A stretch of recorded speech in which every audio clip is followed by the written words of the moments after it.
There's nothing like finding out that you're about to play a football game without your quarterback. I understand that Vegas is still telling us they're favored. Yep. Okay, they're supposed to win. They're playing the Saints. Mac Jones is a big-name backup quarterback. Kyle wanted to draft him 4 years ago. Maybe. All of these things are going to factor into a word like that. But for me, that's the word that goes away when you lose your quarterback. I don't know what the hell to expect. There's nothing harder. There's nothing worse. And so they tried to upgrade this position this offseason, and I hope it works. Yes, and they did so on where they went out and paid money, real money, $5 million guaranteed, $7 million over 2 years to bring in a backup that they could look at and say, all right, it's your time.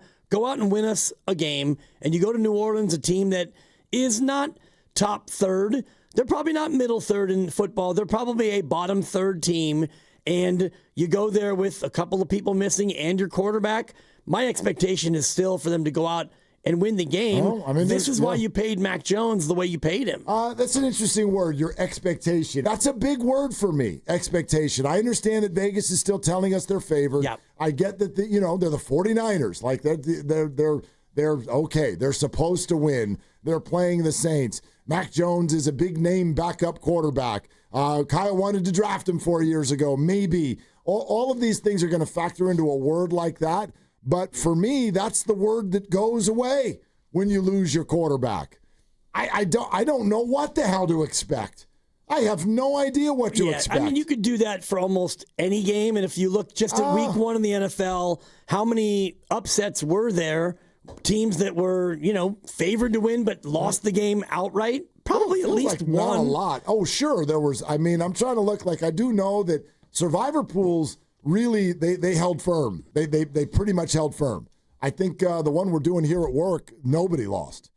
Nobody lost. So if you took the Cardinals, you were fine. If you took the Broncos, you had to sweat, but you were fine. The Raiders were an underdog, very slight, 2 point.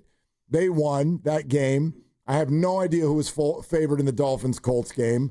Whatever. Yep. The Steelers-Jets game was a tight spread. Commanders, if you had them, no problem. The Niners were favored. They won. The Packers were a slight favor over the Lions. They won. Same with the Rams.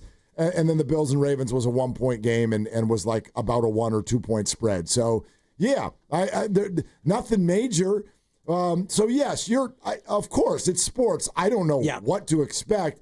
I'm just saying when a person at this position comes in, brand new team, new system, really hasn't been all that good in his history as an NFL quarterback anyway, I'm going to release expectations and just let curiosity take over. I'll tell you in the second half what I expect. I need to see him play first, though. I have no idea what the hell it's going to look like. And that's fair, and I think that my expectations lie in a number of different places. One, you still have Kyle Shanahan calling plays, and you've got Christian McCaffrey, who's been amazing, and you go to New Orleans, a team that really isn't that good. They played better against Arizona than I thought they would, but Arizona is probably the fourth best team in your division. Maybe they're better than that. We don't yet know. New Orleans, to me, was not super impressive. So you go there, and it's not a hostile environment. It'll be loud, but you've got a backup quarterback who will be making his 50th start. This is not just some punchy who you're throwing in some stiff. This guy's been to the playoffs as a starter. Right. I don't think the step down is as big as it was when you had Mullins or Beathard or Dobbsy or even Brandon Allen, for crying out loud. That wasn't good when that happened last year. Kyle Shanahan today on the injuries. All right, injuries for today. Yetur will not practice, knee. McCaffrey will not practice, calf/vet day. Trent Williams won't practice, knee/vet day. Nick Bosa won't practice, vet day. Brock Purdy won't practice, left shoulder, toe. Juwan Jennings won't practice, shoulder.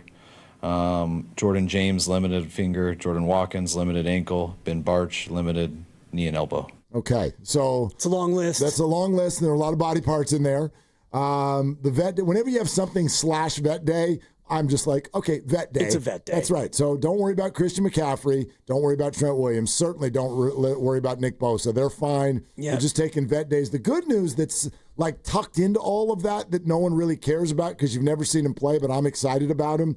Jordan Watkins is getting close to being ready, and I think he might play in this game. Rookie wide receiver that had a wonderful camp, and I think that kind of changes the ingredients of the stew when you're talking about Juwan's shoulder, Kendrick Bourne joining the team, and all of these different things that are going on at the wide receiver position. I hope Watkins gets a little run, but he's going to have to do it without his quarterback. Right, and a little bit of run depends on the kind of game flow you're looking at, because Marquez Valdez-Scantling and Russell Gage, they got a little run. Yeah. Neither one got a target, and the same thing with Sky Moore. So you might have Watkins run around out there a little bit, but ultimately your offense from a passing standpoint is going to be Ricky Pearsall, Jawan Jennings, if he's able to go, and then a mixed bag of Tonjes, Juszczyk, McCaffrey, Farrell. It's a Shanahan game where he's going to have to get super creative with how he deploys his 5 eligibles.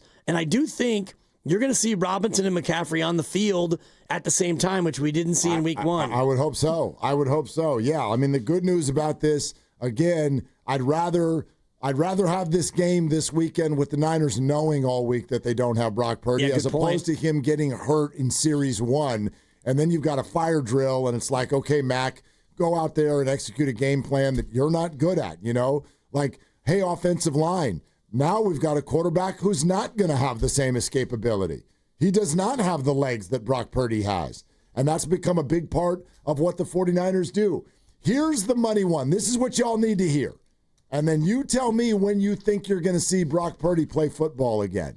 Listen to Kyle. He's asked specifically about Sunday. Any further sense about whether Brock will be able to play on Sunday? I think it's a long shot. Is it possible that Purdy's injury could be a multi-week thing? It's possible. And that's the toe more so than the shoulder. Yes. Yes. Yeah. Could be a multi-week injury. How did the injury happen, Kyle? Brock, did someone step on his foot in the pocket? Do you know how the toe injury happened? Yeah, I think it happened scrambling. I think when Love tackled him by the sideline. I believe it happened. Were you aware he was playing through that in the game, or is it just something you found out later? No, I was aware. Oh, that's kind of interesting, isn't it? And I don't know, I've never had turf toe. I think most people don't even know what the hell that is. No, it's agony. I've had it, of course. Have you really? It's really. How the hell did you get turf toe? Playing basketball, where you go to make a cut and you just jam your foot into the hardwood, and your toe between your big toe from the end to your foot, like in the middle, it just like bulbouses up, it throbs up, and sometimes it gets black and blue. Okay, well, hold on a second. Kyle was asked, is this turf toe? Can you say he has turf toe? If you want me to. That's a generic thing for anything on the bottom of the big toe, and since it's halfway between the side and the bottom, that's why we don't say turf toe, but it's the third time you've asked me, so I'll call it turf toe for you if you want. It's the third time you've asked me. Love it. Kyle Shanahan, this might be, and we've had some zingers already this year. We've had some good answers. We've had questionable concern. We've had, is Jake Moody your quarterback today? Yeah, absolutely. What about tomorrow? No idea. And then there's this. Is it turf toe? If you want it to be, listen to this again. Can you say he has turf toe? If you want me to. That's a generic thing for anything on the bottom of the big toe, and since it's halfway between the side and the bottom, that's why we don't say turf toe, but it's the third time you've asked me, so I'll call it turf toe for you if you want. Did you say it was turf toe? If you want me to. All right, then the next question should be, did you say that Brock Purdy is playing? Well, if you want me to, right. Well, then say it, Kyle. Say that Brock Purdy's going to play through this injury. Say it. Say it now. Yeah, I don't think he's going to. Don't think that he's going to say it because, he doesn't know and stuff. And, got to see how the toe responds. But you mentioned it earlier, and you made a great point about preparation. If you at all have doubt about whether or not your quarterback's going to be there, and there's clearly a lot of doubt, you've got to use every second to get Mac Jones up to speed. And then if you get to Sunday and Brock suddenly is like, hey, coach, my toe feels a whole lot better, well, then you can flip Brock back in the game because he's got all the experience, and you could just change it on the fly that way. You can't change it the other way, like you were saying. Uno Mas, is Mac Jones ready to go? Mac knows how to play the position. He can play well in the pocket, distributes the ball well, sees coverages well, can play fast in there. He's got a lot of good film from the NFL with his experience and obviously college. tough guy who'll hang in there and deliver the ball where it needs to go. Okay, so an endorsement of Mac Jones, who very likely will be the Niners' starting quarterback in New Orleans. And I, wanted to draft him and stuff, and I got talked out of it by somebody, and so we ended up with Trey Lance and stuff. But I've always had my eye on Mac, and I really like him a lot and stuff. It's good. Look, at some point today, I actually would love to briefly dial back and just find what do you believe? What do you believe actually happened in that draft? Do you believe that Kyle Shanahan traded up to get Mac Jones? Or do you believe that he did not?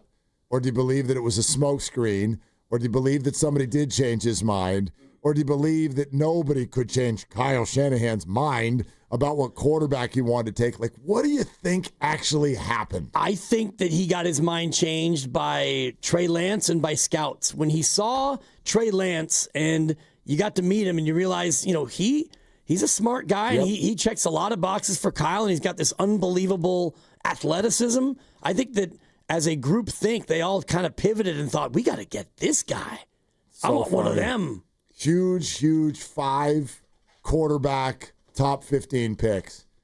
And none of them, right? None of them. Like, some of them they're in the league, they're okay. Trevor Lawrence, Justin Fields. Yeah. But, nobody's a star. Not a star, no.